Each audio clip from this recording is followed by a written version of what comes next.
માંગીશ કે આપણે કહીએ છીએ કે ક્યારેય બી કોઈ વસ્તુ કોઈને રોકી નથી શકતી, એ પ્રમાણે ડિસેબિલિટીનું છે.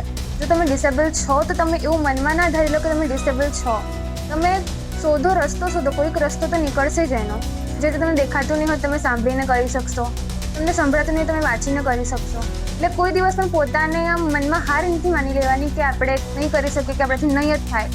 આપણે જો એવું વિચાર કરીશું તો આપણે પછી ખરેખર કોઈ દિવસ લાખ પ્રયત્ન કરીશું પણ નહીં થઈ શકે. પણ જો આપણે એવું ધારીશું કે ના આ બધું છે તો પણ હું કરી શકીશ ને મારાથી કેમ નહીં થાય, એટલે એને પોઝિટિવ વેમાં લો અને એ પ્રમાણે તમે આગળ વધો.